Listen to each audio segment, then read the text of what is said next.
membahas mengenai industri, perdagangan, investasi, energi, dan juga minerba. Langsung kami persilahkan kepada hadirin untuk Pak bertanya. Rahmat Gobel, silakan. Ini kita udah kenal Mas. Silakan Pak. Bapak Jokowi dan Bapak Yusuf Kala, Capres dan Cawapres yang saya hormati. Kadin mencermati saat ini sektor industri nasional dalam kondisi memprihatinkan. Tingkat pertumbuhan industri rendah, daya saing di pasar ekspor melemah, dan pasar dalam negeri digempur produk impor. Lambannya pembangunan industri hulu yang strategis dan tidak adanya integrasi kebijakan antara industri hulu, menengah, dan hilir, industri nasional terus mengalami ketergantungan impor bahan baku dan barang modal, yang akibatnya terjadi defisit perdagangan yang tinggi di sektor industri, nilai tukar rupiah terhadap dolar AS, dan menjadi tidak stabil dan cenderung melemah.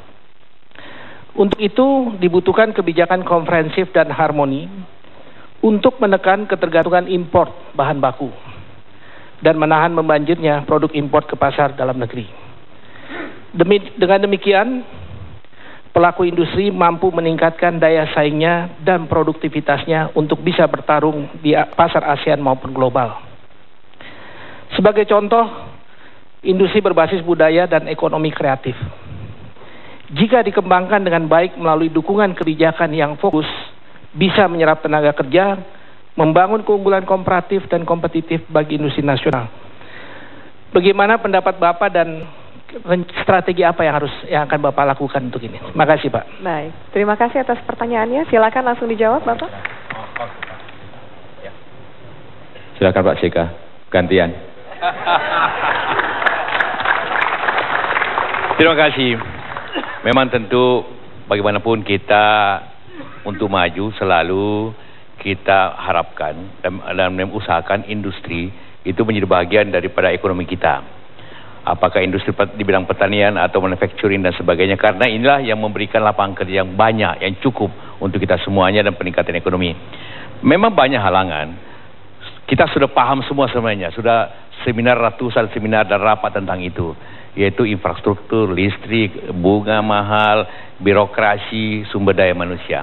Sebenarnya satu persatu kita bisa selesaikan. Infrastrukturnya bukan hal yang sulit sekali sebenarnya. Waktu minta maaf ini, zaman saya kita bangun 10.000 megawatt. Mestinya tiap 3 tahun dibangun 10.000. Tapi minta maaf cuma sekali. Begitu saya tidak di pemerintah berhenti stop lagi. Akhirnya mati lampu lah Jakarta. Ya, akhirnya mau apa kita? Kalau tidak listrik, mau cita-cita apapun, pulang ke rumah kan pertama dia colokan untuk kita punya handphone kan, apalagi industri. Jadi itu yang paling pokok di Indonesia ini, ketidakmampuan kita membangun listrik. Kalau jalan sedikit jelek masih ada kereta api, kalau listrik tidak apa. Jadi inti permasalahan di situ, di jalan kereta api, birokrasi yang baik tentulah itu paham semua kita semua, yang tentu kita akan mempercepat penyelesaiannya. Yang kedua tentu bagaimana sinkronisasi antara hulu dan hilir. Yang lebih penting lagi sebenarnya bagaimana memanfaatkan pasar dalam negeri yang besar ini, dan juga karena itu dibutuhkan logistik yang baik. Pak Jokowi selalu mengatakan tol laut. Orang sering salah paham, dikira mau bikin jalan di laut, berarti tidak. Bagaimana transportasi itu baik seperti itu. Begitu juga yang lainnya tentu menjadi harapan kita semua. Prinsip pokoknya ialah itu infrastruktur dan entrepreneurship. Pengusaha saya yakin Kadin tidak semuanya selalu mengkritik, juga harus kita mengkritik diri sendiri. Kalau ikan dicuri dong, kenapa dicuri? Karena kita tidak ditangkap, itu kan masalahnya juga. Tapi kembali lagi ke listrik dan teknologi, jangan lupa. Soal pangan tadi, itu karena input teknologi harus banyak di situ. Di situ dibutuhkan riset dan sebagainya sehingga memudahkan. Pak Jokowi berpengalaman industri kreatif. Bapak barangkali mau jelaskan di Solo. Silakan Pak, masih ada waktu 30 detik. Ya, industri kreatif saya kira kita mempunyai sebuah potensi kekuatan yang luar biasa. Anak-anak muda kita di sisi animasi, game yang nggak pernah kita lihat oleh yang lain-lainnya. Game, animasi, video, desain produk, kemudian juga seni pertunjukan, seni film. Ini juga kekuatan kita, tetapi tidak pernah secara khusus kita berikan ruang yang baik oleh pemerintah. Baik.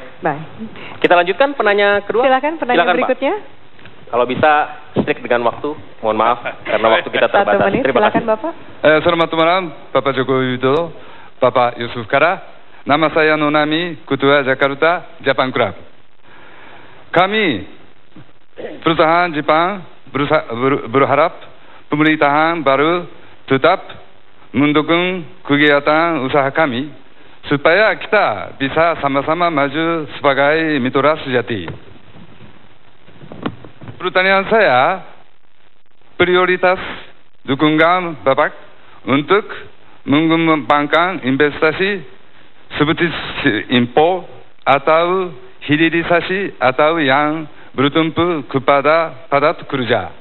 Dan pandangan Bapak melihat plan foreign direct investment dikaitkan dengan tanda kutip proteksionisme serta penciptaan lapangan kerja. Terima kasih banyak. Terima kasih. Silakan Bapak.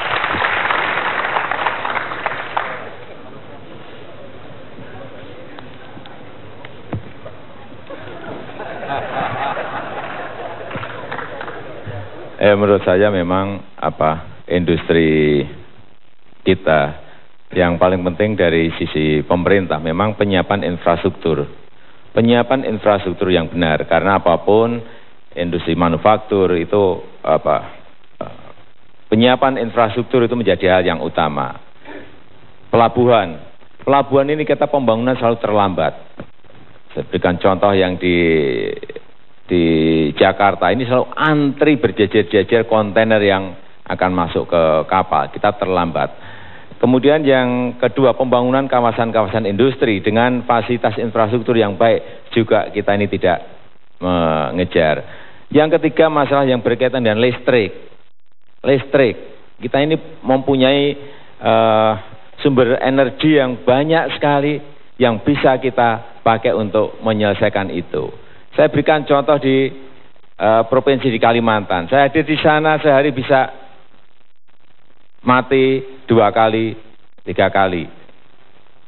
Sehari. Padahal di situ ada batu bara yang sangat banyak.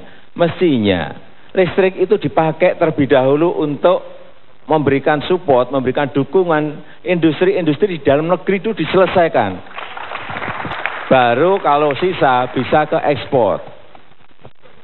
Dan menurut saya sisi kelistrikan ini juga investornya banyak sekali, tapi keluhannya selalu di perizinan. Baik perizinan di daerah maupun perizinan di pusat. Ini ruwet sekali, mencari izin. Saya dengar bisa sampai setahun, bisa sampai 2 tahun mencari izin. Mestinya yang namanya pelayanan terpadu satu pintu dengan sistem online ini bisa dilakukan. Sehingga izin-izin itu bisa dari rumah dilakukan. Kenapa kita harus ketemu dengan orang terus? Sistem yang sudah kita coba, IMB online bisa. Bapak mau izin IMB dari rumah bisa. SIUP TDP, apalagi? Izin itu apa sih? Satu lembar kertas, ada tulisannya, ya kan? Kemudian nama, alamat, industrinya apa, ya kan? Kemudian ditandatangani. Ini kan sebetulnya 1 menit, 2 menit cukup. Sudah pernah saya coba kok. Ini hanya masalah niat pemerintah, kemauan pemerintah. Mau atau tidak mau? Niat atau tidak niat? Pengalaman yang sudah kami lakukan, bisa semuanya dilakukan. Kalau nggak niat ya sampai kapanpun ya akan seperti ini terus. Terima kasih. Baik, masih ada 1 giliran lagi kami berikan kepada penanya, silahkan. Ya, silakan. Selamat malam Pak Jokowi, Pak JK. Nama saya Kahlil Rauter, saya Chief Economist di Bakri Global Ventura. Terkait dengan BBM dan sumber daya alam, saya ada 3 pertanyaan. Mohon pendapat Bapak-Bapak. Pertama mengenai konversi BBM ke gas yang belakangan ini sepertinya makin mendesak. Kedua adalah pembangunan kilang processing minyak di dalam negeri yang kapasitas kita sangat terbatas. Dan yang ketiga adalah insentif yang bisa diberikan untuk pembangunan smelter mineral yang sekarang dilarang ekspor. Terima kasih. Yang ini biar Pak JK, karena yang minyak tanah ke LPG dulu Pak JK. Silakan Pak. Ya, kita sudah pengalaman konversi bukan hal baru. Kita mempunyai rekor di dunia untuk merubah gaya hidup 56 juta kepala rumah tangga dari memakai minyak tanah ke LPG dalam waktu 3 tahun. Tidak ada negara-negara yang bisa seperti itu. Jadi intinya selama kita mau, selama kita yakin, selama kita bisa mempush, bisa jadi. Sekarang yang kedua yang harus konversi memang industri, transportasi, dan juga energi listrik sendiri. Kita punya BBM memang impor banyak, akibatnya karena tidak ya terus terang saya pemerintah mungkin sudah puluhan kali rapat seminar tapi tidak ada yang berjanji. Tiap menteri janji akan bikin ini tapi tidak ada yang kelar juga. Jadi jadi butuhkan sebenarnya ialah target waktu kapan dikonversi, infrastrukturnya, pipanya, receiving terminalnya dari Bontang ke ini, atau dari Papua ke sini atau dari mana. Yang kita ingin tapi tidak pada bikin receiving terminal, tidak pada pemipaan terbatas. Kemudian juga tidak ada uji coba yang betul. Teorinya harus gratis konversi itu kepada kendaraan contohnya. Karena itu yang terakhir, CNG dan LNG. Jadi yang paling penting di sini, kapan dilaksanakan, siapa bertanggung jawab, laksanakan schedule-nya. Kami akan laksanakan itu. Dalam waktu 3 tahun akan mudah dikonversi semua di Indonesia tanpa perlu dengan pengalaman yang ada. Soal kilang, ini terus terangnya, ini kan sebenarnya mudah tapi permainan banyak daripada mafia-mafia impor ini. Mafia ini yang main ini. Sehingga selalu menghalangi, tidak bisa. Apanya tidak bisa? Uang ada tanah, ada kebutuhan. Jadi ini yang pertama harus kita selesaikan. Dalam waktu tahun pertama, Pak ya, kita bikin kilau biar mafia itu mati untuk menjalani itu semuanya. Soal insentif itu bagaimanapun, tapi yang penting ialah jangan negeri ini habis tanah airnya untuk diekspor secara raw material. Habis lahan di Kendari, habis lahan di Kalimantan, bolong semua hanya diangkut tanahnya keluar. Pokoknya smelter harus jalan, tidak ada penundaan. Karena hanya itu yang bisa menyelamatkan bangsa ini daripada kerusakannya, dan hanya ini yang bangsa bisa menaikkan value daripada tanah air kita. Kita jangan dipermainkan lagi dengan segala macam alasan. Tidak ada boleh mundur di sini. Anda siapkan? Itu. Jadi pilih nomor. Maksudnya begitu. Lupa ini bukan malam kampanye. Tapi itu negeri harus begitu. Sebagai pengusaha kita sadar bahwa kita tinggal tanah air ini, kita bersama-sama. Kita juga melihat tanah air bukan hanya separuh-separuh, sepenggal-sepenggal, tapi secara total. Terima kasih. Baik, terima kasih. Tadi sudah diangkat sedikit soal infrastruktur, Vito. Ya. Nanti kita akan perdalam lagi mengenai infrastruktur dan juga pengembangan ekonomi daerah sesaat lagi. Tetaplah bersama kami.